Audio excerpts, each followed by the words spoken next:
सलाम वालेकुम। मेरा नाम इस्माइल है। मैं मिल कंपाउंड से हूँ, अहमदाबाद से। ये वक्फ हमारी प्रॉपर्टी है, इसमें किसी का हिस्सा नहीं है। हमारे बुजुर्गों ने कब्रिस्तान दान दिया अल्लाह के नाम पे, मस्जिद दान दिया अल्लाह के नाम पे। ये हमारी प्रॉपर्टी, इसमें कोई हक नहीं है गवर्नमेंट का। हम चाहते नहीं है, हम ऐसा नहीं चाहते कि तूफान हुए। हम बोलते हैं हमारे इस्लाम में कुछ तब्लीग नहीं, तुम बिंदास तबाह करो, हमें कुछ नहीं, हमारे कब्रिस्तान को छोड़ दो। तुम आराम करते हो, संविधान लड़ी जाती है, हम लड़ते हैं, हमारे मस्जिद आती है, हमारे कब्रिस्तान आते हैं। बेटा, आपकी इस देश की आज़ादी में अपने बुजुर्गों का क्या हिस्सा रहा? बहुत बड़ा हिस्सा है। 5 लाख मुसलमान शहीद हुए, 20,000 उलमा किराम शहीद हुए। इसके लिए क्या आवाज़ उठाओ, भले उम्र कम है, कभी आवाज़ उठाओ। क्या आने वाली पीढ़ी इसका शिकार ना हो? यस।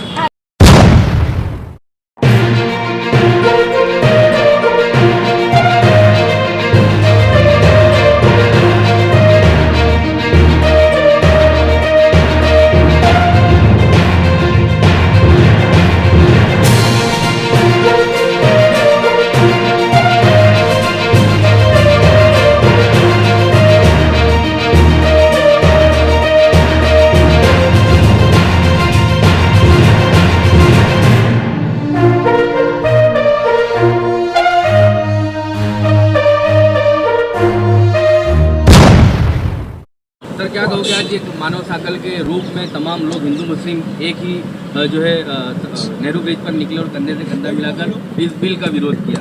देखिए, आज वक़्फ़ अमेंडमेंट एक्ट के खिलाफ 2025 का जो एक्ट नरेंद्र मोदी यहाँ लाए हैं, उसके खिलाफ तमाम लोगों ने एक साइकिल बनाई, कड़ी से कड़ी जोड़कर तमाम लोग खड़े हो गए। वक़्फ़ एक्ट अमेंडमेंट एक्ट का विरोध किया, यूनिफॉर्म सिविल कोड का विरोध किया। ये दोनों कानून हिंदुस्तान के संविधान के खिलाफ है। ये दोनों कानून हिंदुस्तान के कानून के बेसिक कानून के खिलाफ है और ये हमारी शरीयत और कुरानी कानून के खिलाफ है। हम इसकी मुखालिफत करते हैं, हम इसके खिलाफ एहतजाज करते हैं और आज एहतजाज के रूप में हमने एक मौन ह्यूमन चेन बनाई थी नेहरू ब्रिज पर, एक बहुत बड़ी कसीर तादाद में। लेकिन पुलिस ने हमारे प्रोग्राम को, कार्यक्रम को निष्फल बनाने की कोशिश की, लेकिन फिर भी एक बहुत बड़ी तादाद में मुसलमान भाई बहन यहाँ आए थे। बहुत ख़वातीन भी यहाँ पर आई थी, उन्होंने एहतजाज किया, शाकल बनाई और चेन बना करके इस देश के हुक्मरानों को ये बताया है कि जो वक़्फ़ का कानून आप ये कह करके लाए हैं कि ये वक़्फ़ का कानून मुसलमानों की बेनिफिट के लिए है, लेकिन हम ये कहते हैं कि ये वक़्फ़ का कानून उसको वक़्फ़ को नष्ट करने के लिए है। मैं आपको एक छोटा सा उदाहरण दूंगा कि 2013 के कानून में वक़्फ़ की ज़मीन को हड़पने वालों के खिलाफ, वक़्फ़ की चोरी करने वालों के खिलाफ 3 साल की सज़ा की प्रोविज़न वाला कानून था और कॉग्निजेबल ऑफेंस था, नॉन बेलेबल ऑफेंस था। लेकिन नरेंद्र मोदी ने इस कानून को बिल्कुल हल्का कर दिया। जो 3 साल की सख्त कैद की सज़ा की प्रोविज़न थी, वो घटा करके 6 महीने की सज़ा की प्रोविज़न करके इन्होंने वक़्फ़ की चोरी करने वालों का साथ दिया है। वक़्फ़ के गद्दारों का, वक़्फ़ के लुटेरों का नरेंद्र मोदी ने साथ दिया है। ये वक़्फ़ का मुहाफिज नहीं है, नरेंद्र मोदी वक़्फ़ के मुहाफिज नहीं है, वो वक़्फ़ की चोरी करने वालों के हिमायती हैं, उनके मसीहा हैं। उन्होंने कानून को कच्चा करके इनको चोरी करने के लिए उत्साहित किया है, प्रोत्साहित किया है। ऐसे कानून की हम मुखालिफत करते हैं। सर, सुप्रीम कोर्ट से कितनी उम्मीद है और कितनी खुशी अभी जो फैसले आए, 2 बार आए हैं, उसको लेकर? देखिए, जिस तरह से कानून बना है वो हिंदुस्तान के आर्टिकल के 26 के बिल्कुल खिलाफ है। हिंदुस्तान का आर्टिकल 26 ये कहता है कि आप अपनी धार्मिक संस्थाएं बना सकते हैं और उन धार्मिक संस्थाओं को आप चला सकते हैं अपने तरीके से। लेकिन ये लोग, भारतीय जनता पार्टी की सरकार, नरेंद्र मोदी की सरकार ने वक़्फ़ के कानून में गैर मुस्लिमों को जोड़ करके हमारे अधिकारों को, आर्टिकल 26 के हमारे फंडामेंटल राइट को लूटने की कोशिश की है, उसे बर्बाद करने की कोशिश की है। हम इसके खिलाफ है। और जो वक़्फ़ एक्ट और वक़्फ़ काउंसिल में गैर मुस्लिमों की जो तादाद है वो देखने जाए तो मेजॉरिटी नॉन मुस्लिमों की होती है। तो हमारे बाप दादाओं की, हमारे आबा और अजदादों की मिल्कत का वहीवट गैर मुस्लिम करें, ये किसी भी सूरत में सुप्रीम कोर्ट भी बर्दाश्त नहीं करेगी और इस मुल्क के लोग भी बर्दाश्त नहीं करेंगे। और इस परमिटेड प्रोग्राम के चलते भी आप लोगों को डिटेन किया, तो किस वजह से? देखिए, परमिटेड प्रोग्राम नहीं था। कल हमको रात को पीआई शाहपुर ने ये कहा कि आपको सुबह परमिशन मिल जाएगी, आप ये समझ लो कि आपको परमिशन मिल गई है। हमने ऐलान किया कि हमें परमिशन मिल गई है, लेकिन सुबह 12 बजे डीसीपी और पीआई शाहपुर ने हमको बुला करके ये कहा है कि हमें डर है कि बहुत बड़ी तादाद में लोग आएंगे। आपने 500 की संख्या बताई है, लेकिन बहुत बड़ी तादाद में लोग आने वाले हैं, ऐसा हमारा रिपोर्ट है, और हम आपको परमिशन नहीं दे सकते। इस तरह कह करके हमारे परमिशन जो उन्होंने ओरली दी थी, वो परमिशन को वापस ले करके बगैर परमिशन के हमको ये कार्यक्रम करना पड़ा, ये प्रोग्राम बनाना पड़ा। लेकिन इतनी बड़ी तादाद में इतना जिसे कहें ज्वलंत विजय वाला एक बड़ा प्रोग्राम था, उसको निष्फल बनाने के लिए, उसको नाकाम बनाने के लिए शाहपुर पुलिस ने कोशिश की है। कैसे देखते हो इस प्रोग्राम को? आने वाले दिनों में और भी इस वक्त के बीच विरोध को लेकर, यूसीसी के विरोध को लेकर क्या करा जाए? देखिए, जहाँ तक विरोध की बात है तो आज ये चिंगारी जली है, ये 16 बनेगी, इसमें कोई दो राह नहीं है। और आज जिस तरह से और जिस संख्या में लोग यहाँ पर आए थे नेहरू ब्रिज कॉर्नर के ऊपर, और जो संख्या मतलब जो हमारी जो मस्कुरात हैं और जो लोकल लोग हैं मुस्लिम, वो जिस संख्या में आए हैं, ऐसा लगता है कि ये सरकार को झुकना पड़ेगा। और आने वाले दिनों के अंदर हम रोड पर आएंगे, कार्यक्रम देंगे, धरना देंगे, और मैं समझता हूँ वहाँ तक हम जेल भरो आंदोलन भी करेंगे। और ये कार्यक्रम अब चलेगा और बहुत लंबा चलेगा, और बहुत लंबी लड़ाई हम करेंगे और लड़ेंगे। सर, उम्मीद है कि ये हेल्दी प्रोटेस्ट ही होते रहेंगे, सरकारी संपत्ति को कोई नुकसान नहीं होगा। देखिए, हम यही इरादे से आज का प्रोग्राम रखा था। मेरे ही नाम से मैंने परमिशन मांगी थी।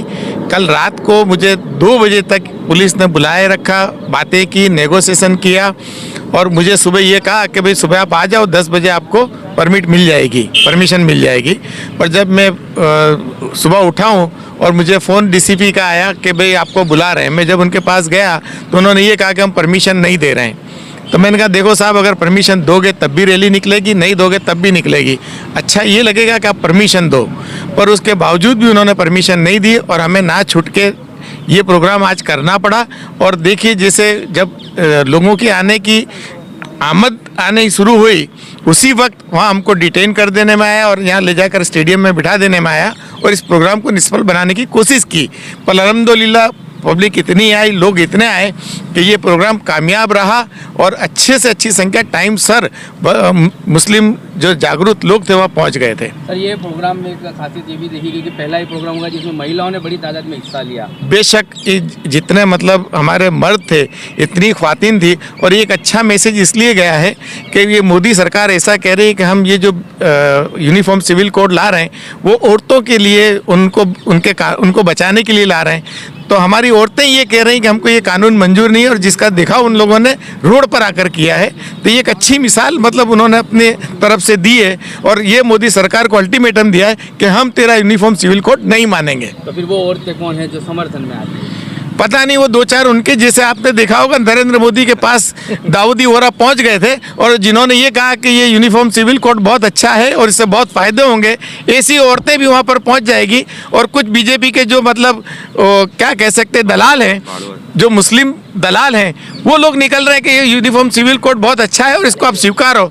ऐसे ही लोग इसको स्वीकारेंगे, बाकी पूरी मुस्लिम कम्युनिटी इसको स्वीकार करने के लिए तैयार नहीं है। इसका हम विरोध करते हैं, और मैं एडवोकेट तरीके आपको ऐलान कर रहा हूं कि आने वाले दिनों के अंदर मैं वकीलों का प्रोग्राम इनके सामने लाकर रखूंगा इंशाअल्लाह। क्या कहोगे आज की इस मानव साकल में तमाम तंजीमें, तमाम पॉलिटिकल पार्टियां एकजुट कंधे से कंधा मिलाकर खड़ी रही, ये मैसेज दिया कि हम सब एक हैं, हमारे में कोई झगड़ा नहीं आपस। देखिए, सबसे पहले तो जितने भी लोग, जितनी भी तंजीम और जितनी भी पॉलिटिकल पार्टी आई थी, उन तमाम लोगों का हम शुक्रिया अदा करते हैं। और ख़ास करके ये जो लड़ाई है, ये लड़ाई किसी एक पार्टी की या किसी तंजीम की नहीं है, ये लड़ाई हक और बातिल की लड़ाई है।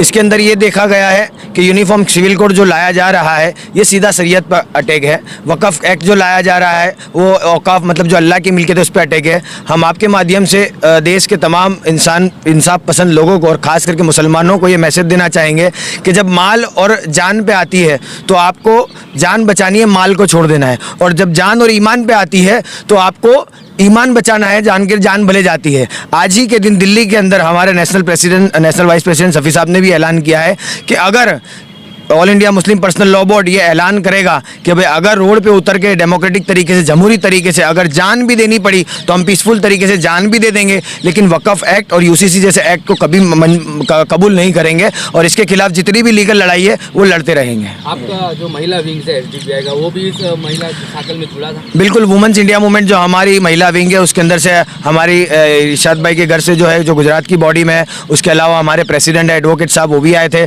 और हमारे जितने भी हमारे पार्टी के लोग हैं उन तमाम लोगों के घर से भी महिलाएं मौजूद थी। और महिलाओं ने ये अच्छा मैसेज दिया है कि भाई वो जो बिल जो है वो खास करके ये एक भ्रमित किया जा रहा है कि भाई एक शौहर के होते हुए मतलब एक आदमी दूसरी शादी नहीं कर सकता, वो एक भ्रमित करने के लिए महिलाओं को भड़काया जा रहा है। तो ये महिलाओं ने क्लियर कट मैसेज दिया है कि यूसीसी को महिलाएं भी नहीं मानती, सिर्फ मर्दों का मामला नहीं है। तो वो चुल्लू पर जो महिलाएं निकली थी सड़कों पर, वो आज मैसेज दे दिया कि वो उनकी तादाद कम है और आपकी तादाद ज़्यादा। देखिए, चुल्लू भर की बात है तो मुझे तो ये समझ में नहीं आता कि प्रधानमंत्री को रक्षाबंधन के दिन राखड़ी देने के लिए 130 करोड़ भारतीय में जो महिला है उसमें से एक भी महिला नहीं है पाकिस्तान से उनको राखड़ी भेजी जाती है। तो क्या देश की महिला है, एक भी महिला नहीं है जो प्रधानमंत्री मोदी को राखड़ी बांध सके? ये ऑलरेडी चल रहा है। तो आप खुद समझ सकते हैं कि प्रधानमंत्री के साथ जो महिलाएं जा रही है वो महिलाएं किस तरीके की है और बुरखे का किस तरीके से मिसयूज होता है वो हमने हमेशा से देखा है कि मतलब कितनी महिलाओं को बुरखा पहना के लाया जाता है, कितने लोग को टोपी पहना दी जाती है। तो ये वो दौर है जहाँ पे ये समझना है कि हमको किस तरीके से चलना है। और ख़ास करके हम बीजेपी की हुकूमत को ये बताना चाहते हैं कि हम लोग जब तक यूसीसी और वक्फ को आप वापस नहीं लेंगे तब तक इस तरीके के प्रोटेस्ट मिलकर करते रहेंगे और हम लोग अलग नहीं हैं। हम ना ये बात समझ लीजिए कि हमारी जो लड़ाई है वो पॉलिटिकल लड़ाई हो सकती है, लेकिन हम उनको ये मैसेज देना चाहते हैं कि जिस तरीके से एक वक्त ऐलान किया गया था कि ये रोमी कुत्ते तो ये समझता है कि हम तेरे कॉल पे आ जाएंगे, तो आज हमारा वही कॉल है कि जो इस देश के जो असल आतंकवादी है वो हमें लड़ाना चाहते हैं। हम लड़ने वाले और डरने वाले नहीं हैं। संसद में असदुद्दीन ओवैसी ने आवाज़ उठाई। पिछले दिनों हैदराबाद में भी जो प्रोग्राम किया, बड़ी तादाद में जो है वक्फ और यूसीसी को लेकर हैदराबाद में भी विरोध हुआ। बोर्ड के अंदर से 19 के दिन भी जब हुआ था ऐलान, जब हर एक पार्टी के लोग आए थे, ये कोई पार्टी का इश्यू नहीं है, MIM हो, HDPI हो, कांग्रेस हो, जितनी भी पार्टियां ये बिल के खिलाफ है, हम आपस में भाई भाई है। हम लोग ला इलाहा इल्लल्लाह मुहम्मदुर रसूलुल्लाह वाले हैं। हमारे लिए ये बात वो नहीं है कि हम लोग ये मतलब राजकीय इश्यू नहीं है, ये हमारा इस्लामिक इश्यू है। ये हमारे ऊपर हमारी जो शरीयत है वो छीनना चाह रहे और हम ये कभी एक्सेप्ट नहीं करेंगे। ऑल इंडिया मजलिस इत्तेहादुल मुस्लिमीन स्टार्टिंग से दो चीज़ों को मानती नहीं है। वक़फ़ एक्ट इन लोग इसके लिए लाए कि अल्लाह के माल जो नाम पे दिया हुआ है अल्लाह के, वो छीनना चाह रहे, और यूसीसी ला के हमारे जो भी सब पर्सनल मामले वो ये सब लेना चाह रहे कि हम भी कोर्ट में जाते, आप भी कोर्ट में जाओ। हमारे को अल्लाह ने आसानी दी है और आप सल्लल्लाहु अलैहि वसल्लम ने 1450 साल पहले ही हुकूक औरतों के दिए। ये लोग हाथ देते, हमारे में तो स्टार्टिंग से दिए जाते, और ये हमको सब कि ये नहीं करना ये नहीं करना। भाई हमारे में सब आफियत के साथ होता है। डाइवोर्स भी है, दोनों की मतलब दोनों राजी हो गए तो डाइवोर्स हो गया। ये लोग बोलते नहीं आपको कोर्ट में जाना पड़ेगा कोई भी बात, तो कि नहीं आपके अंदर जो रिश्ते होते हैं, जो शरीयत ने यस बोला है उसको भी बोलते नहीं, हम लोग जो बोलते हैं वो करो। तो हम यूसीसी को मानने वाले नहीं है, हम औकाफ एक्ट को मानने वाले नहीं है। ये अल्लाह के नाम पे दी हुई है और स्टे जो आया है उसका वेलकम करते, लेकिन एक्ट के अंदर आज भी ऐसी चीज़ें मौजूद है जो हमको नुकसान करती है। एक चीज़ क्या है कि जो शख्स 12 साल से औकाफ की मिल्कत पे काबिज है वो कोर्ट में जाके दावा करके मालिक हो सकता है। अभी ये एक्ट लागू है, हम मानते नहीं हैं। जो शख्स अल्लाह के नाम पे हिजरत हो गई है, मतलब भारत से कहीं बाहर गया है और उसने उसका घर या मिल्कत औकाफ में जो उसने रहा हुआ है, तो उसका मालिक आज कौन है? औकाफ नहीं है, गवर्नमेंट बन चुकी है। हम इसको नहीं मानते। और इसमें ये लोग ये लाए कि 5 साल तक प्रैक्टिसिंग मुस्लिम होना चाहिए। भाई कौन तय करने वाला है प्रैक्टिसिंग मुस्लिम? हम है नहीं है, वो आप तय करने वाले हो कि कौन सा प्रैक्टिसिंग मुस्लिम। उसकी दाढ़ी होनी चाहिए, टोपी होनी चाहिए, क्या होना चाहिए? हिंदू एंडोमेंट बोर्ड के अंदर अगर कोई दान करना चाहता है तो उसके लिए कोई लॉ नहीं है। हमारे लिए सब लॉ लाते आप। हम औकाफ एक्ट को कबूल नहीं करते। यूसीसी के अंदर भी ये लोग लाए हैं कि भाई डाइवोर्स होगा कोर्ट के अंदर होगा, हिस्सा होगा तो हमारे हिसाब से होगा। भाई हमारे इस्लामिक लॉज है और ये लोगों को ऐसा बोलते हैं एक कानून नहीं है। अरे भाई एक कानून है, अगर कोई शख्स कोई का खून करता है तो एक ही कानून है ना। ये तो पर्सनल मामलों के अंदर कानून नहीं है। अगर इनकम टैक्स भरना एक कानून नहीं है, एक है कि नहीं यह कानून? अगर कोई कॉरपोरेशन का टैक्स बनना है, एक है कि नहीं यह कानून? एक कानून है। लेकिन क्या बात आती है, सिर्फ दाढ़ी टोपी देखी, मुसलमान देखा, इनके कानून एक नहीं होने चाहिए। हम जितने परेशान होते ये भी हो गए, यही बात है और क्या बात है। और इंशाल्लाह आइंदा all India personal law board जो भी फैसला करेगा, हम लोग सब आपस में सब एक है, एक रहेंगे। हमें ये नहीं देखना कि हमारा राजकीय क्या होता है, क्या होने वाला है, असेंबली में क्या होगा, कॉरपोरेशन में क्या होगा। अगर हमारी शरीयत है तो हम है, अगर वो ही नहीं है तो हम फिर तो हमारा क्या काम है। अगर हम कोई भी कॉरपोरेटर बन गए, एमएलए बन गए, एमपी बन गए, लेकिन हमारे को शरीयत से ज़्यादा कोई चीज़ से प्यार मोहब्बत नहीं है। आप तमाम की तरफ से छोटा सा सुप्रीम कोर्ट को मैसेज और देश को मैसेज। जो लोगों ने पिटीशनें की है वो लोगों में से 5 लोगों की एक्सेप्ट हुई है, बाकी लोगों को इंटरिम करके ज्वाइन कर दिया गया है। कोर्ट जो फैसला करे हक के साथ हो, कायदे कानून में हो, आर्टिकल को सामने देखे। 25 से लेकर 29 तक तुम्हारे को धार्मिक आज़ादी है, धार्मिक मामलों के अंदर। और औकाफ पर्सनल मसला है, ये हमारा धार्मिक इंस्टीट्यूशन है, ये कोई का नहीं है भाई। तुम भी तुम्हारे हिसाब से दान दो और जाके तो हमारे हिसाब से कर लो। और कोर्ट से उम्मीद है इंशाल्लाह इंटरिम ऑर्डर बहुत अच्छा आया है, अल्लाह की जात से उम्मीद है कि आगे भी हमारा कायमी ऑर्डर जो आए उसके अंदर, एक्ट के अंदर जो जो चीज़ें हमको लॉस करती है वो सब अगर बाहर निकल जाए। पर हमको बिल तो मंजूर है ही नहीं। माननीय सुप्रीम कोर्ट को तो हमारा यही मैसेज है कि जिस तरीके से आज देश के अंदर कुछ दर्जे में लोगों का जो यकीन संविधान और सुप्रीम कोर्ट पे बचा है वो बरकरार है, क्योंकि इसके पहले देखा गया है कि बाबरी मस्जिद का फैसला आया था तो चीफ जस्टिस ऑफ इंडिया ने एक बहुत ही शर्मनाक बयान ये दिया था कि भाई मैं एक मर्तबा मतलब भगवान के पास बैठा था और मुझे भगवान ने बताया कि भाई ये मैसेज आपको देना है और आपको ये फैसला जो है आस्था की बुनियाद पे देना है। तो ये देश आस्था की बुनियाद पे नहीं चलेगा, ये देश जो चलेगा संविधान से चलेगा। आइडिया ऑफ इंडिया के अंदर जो तमाम लोगों के अधिकार है इस तरीके से चलेगा। हम सुप्रीम कोर्ट को और माननीय chief justice of India Khanna साहब को भी ये गुजारिश करेंगे कि मतलब जिस तरीके से आज बीजेपी के लोग सुप्रीम कोर्ट पर हमला कर रहे हैं और गृह युद्ध के जिम्मेदार सुप्रीम कोर्ट को ठहरा रहे, ये देखा जा रहा है कि मुसलमान तो हमेशा से सुप्रीम कोर्ट के हर फैसले को मानता है। बाबरी मस्जिद का मामला हो, ट्रिपल तलाक का मामला हो, उसके बाद भी हमने शरीयत को फॉलो भी किया है और सुप्रीम कोर्ट को भी फॉलो किया है। तो ये कौन लोग हैं जो देश के सुप्रीम कोर्ट पे तिरंगा हटा के पाकिस्तान का झंडा लगा देते हैं, देश के सुप्रीम कोर्ट का गुंबद हटा के उस पर मस्जिद बना देते हैं और देश के सुप्रीम कोर्ट को शरिया कोर्ट बता रहे हैं। ये भी एक तपास का विषय आज ही सुप्रीम कोर्ट ने फटकार लगाई है। हम ये उम्मीद करते हैं कि जो जस्टिस होगा वो हमारे या किसी और के फैसले में नहीं, इंसाफ जो होता है, इंसाफ से अमन आता है, अमन से इंसाफ नहीं आता। इसलिए हम गुजारिश करते हैं कि इंसाफ हो जिसकी वजह से मुल्क के अंदर अमन कायम रहे, वरना रोड से लेकर संसद तक हमारी जो लड़ाई है वो जारी रहेगी। और सुप्रीम कोर्ट से हमको उम्मीद है और मैं मुसलमानों से खास ये गुजारिश करूंगा कि हमारे लिए मायूसी कुफ्र है, हम कभी भी मायूस ना हो, चाहे जितने भी हालात हो, हम डट के मुकाबला करें इस्तेकामत के साथ, अक्लमंदी के साथ, समझदारी के साथ। इंशाल्लाह फैसले हमारे हक में भी उतरेंगे और कामयाबी भी हमारी होगी और फतह याब भी हम होंगे इंशाल्लाह। आप तक समाचार हमेशा रखे आपको आगे।